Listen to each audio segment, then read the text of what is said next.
We got some big news for you listeners. We just dropped our brand new version of the Legacy Planner. And in this episode, I'm not only going to walk through how you can set goals for 2025 that you will actually see through and achieve, but I'm going to tell you how you can get a free copy of the Legacy Planner for yourself. Are you tired of the endless stream of fantasy marketing and vanity metrics? Yeah, so am I. My name is James Patrick, and I'm an internationally published photographer, media specialist, and marketing strategist. As a creative entrepreneur, I face the same exact frustrations you have, being bombarded by generic advice that promises success but never lives up to the hype. We need to move beyond the posturing, beyond the facade, beyond the image to navigate the unique challenges we face as creatives. Together, we're going to dive into real stories, real strategies, and the real work that can lead to the real results. This is the Beyond the Image podcast.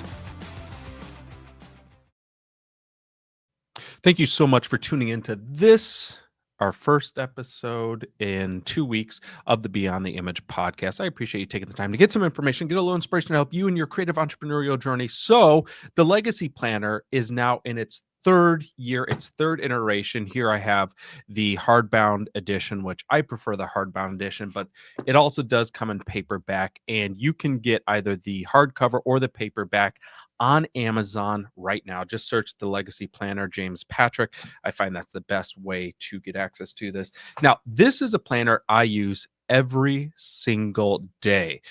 You could see mine, and you could see how absolutely weathered it is, and how really just congested it is with my notes and my ideas and my plans.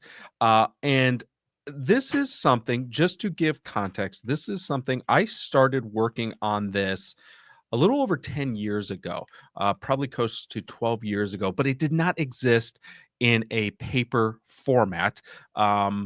It was an Excel spreadsheet. And the reason I created this Excel spreadsheet was I found that I was setting these really big, really ambitious, and sometimes audacious goals, but oftentimes I was struggling to see those goals through or to achieve those goals. And the reason is, like so many people, when you set a goal, you end up putting it on a maybe in a notebook, or you type it into a document and you store it somewhere.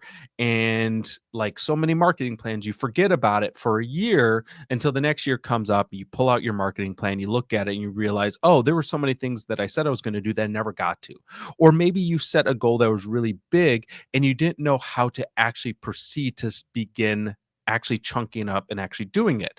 Like, I'll use the example of a podcast. I want to start a podcast, and I want to start a podcast, maybe even set a due date. I want to start a podcast by July 1st.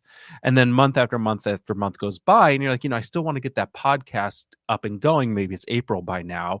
July seems like a little bit of ways away. I'll start thinking a little bit more about this. Next thing you know, it's June 1st, and you're like, okay, I got a month to get this going. I don't even know where to begin starting a podcast. This just seems like this big, insurmountable thing. So, you know what? Maybe I'll just do this next year. And that happened to me a lot, is maybe I'll just do this next year. So what I started to do is I started to write out my goals that I had at the start of the year, what I wanted to achieve in that year. And then I started to break those goals into manageable milestones.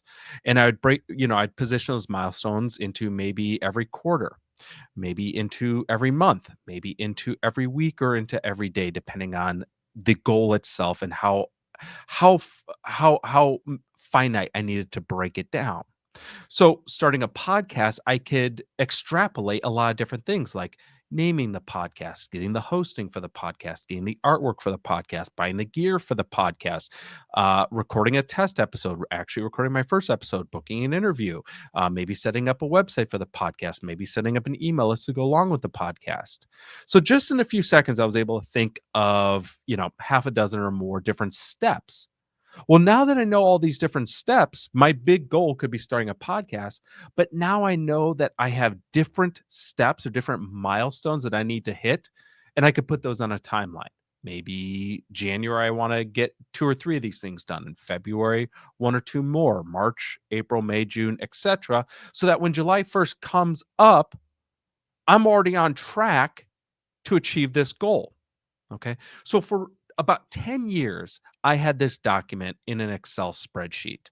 And at some point I was like, you know what? It would help me so much as opposed to opening my Excel spreadsheet once a month to just check the status of all my projects and all my goals, is if I just had a physical document with me.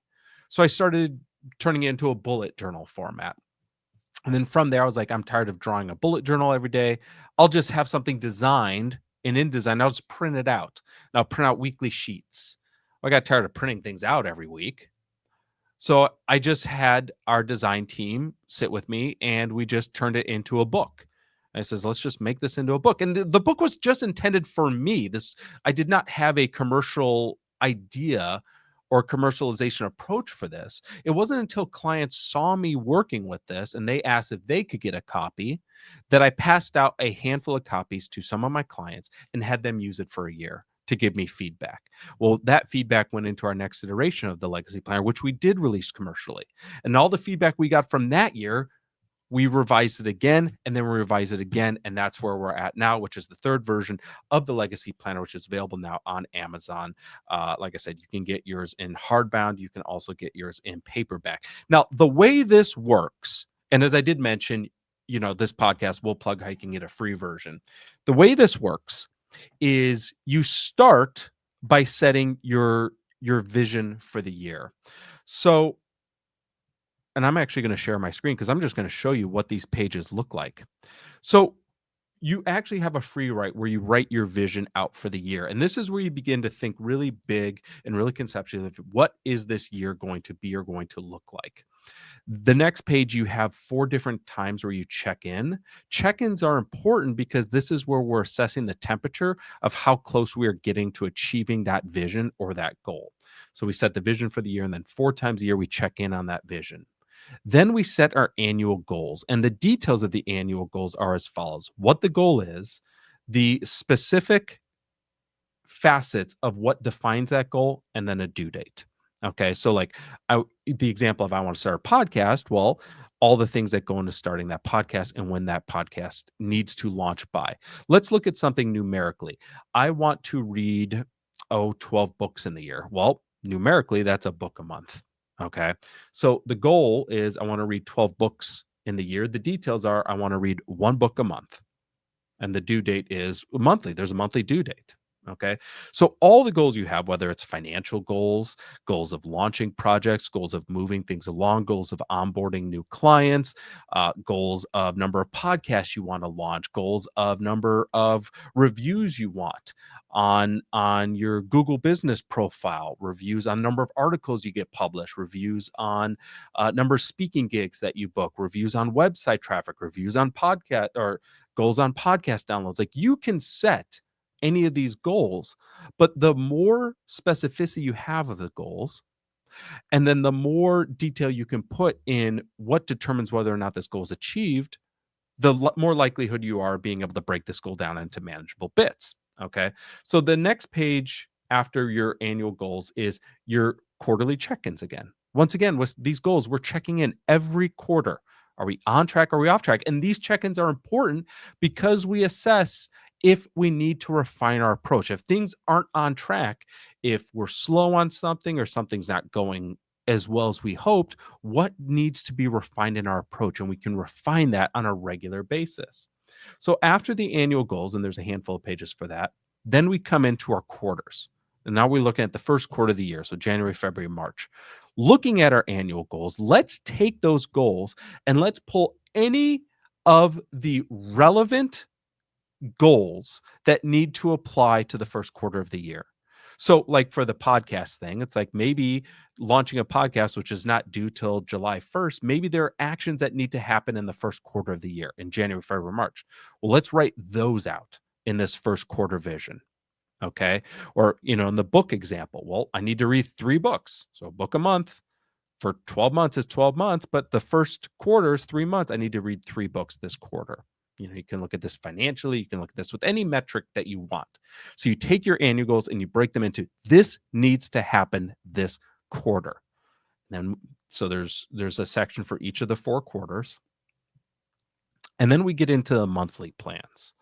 And the monthly plan is split into 2 pages. There's a calendar view, and then there's also a free write view, where you are now taking your goals from your quarter and you're breaking down what needs to happen in January, what needs to happen in February, what needs to happen in March.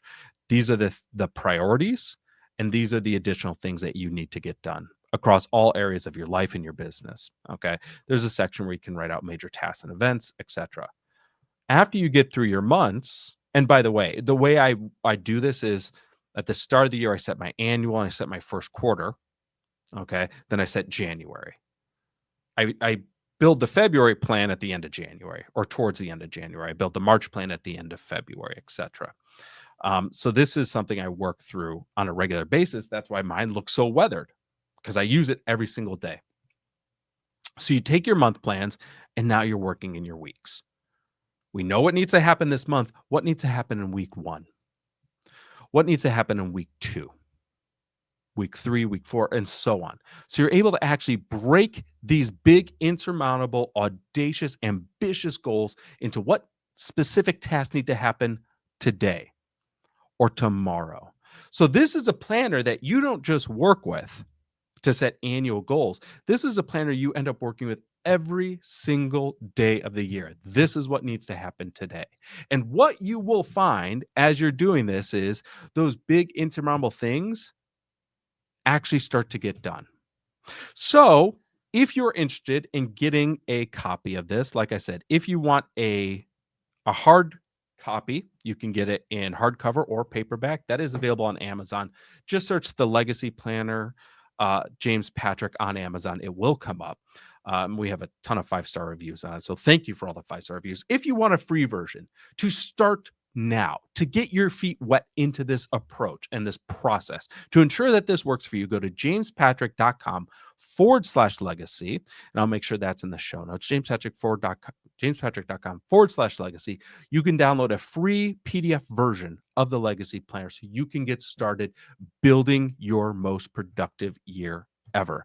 So thank you so much for tuning in. Hope you are all having a great week and cannot wait to see you putting the Legacy Planner into action. Thank you so much. We'll talk to you on the next episode. Take care.